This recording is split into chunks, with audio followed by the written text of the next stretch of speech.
Listen, be honest. There are people in this room that have a hard time forgiving other people right now. How dare we not forgive our neighbor after what God has forgiven us from? The guy I was talking to last night, I think God is a God of love. I don't get into this judgmental stuff.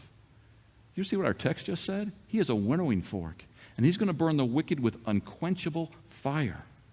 Today we say in our modern society, oh, we know better. God wouldn't do that. Are you kidding me? How dare we think that we've somehow arrived that God has to change because of us? That's what we do in our society.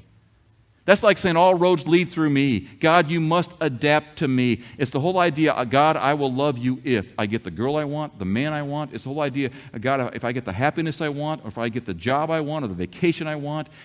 I can't tell you how many times people have said in my office, God just wants me to be happy. You know what they're saying?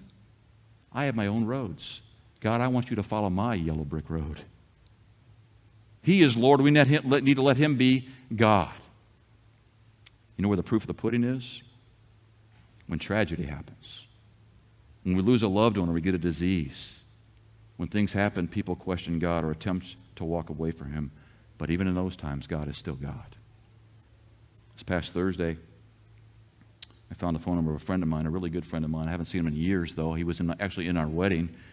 I grew up with him because his dad was a coach at Wheaton College with my father for all the years I was there in his Tommy church, and we were great friends. And I called him. I finally got his number, and I called him because in the last year, about a year ago, his mother died, Ann.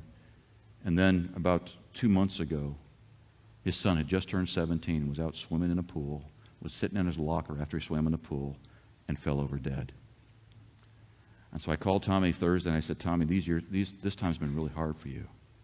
He goes, yeah, Craig, it's been really, really hard. But you know what? God is still good. God is so good. Charles Haddon Spurgeon said it this way: obedience to the will of God is the pathway to perpetual honor and everlasting joy. Obedience to the will of God is the pathway to perpetual honor and everlasting joy.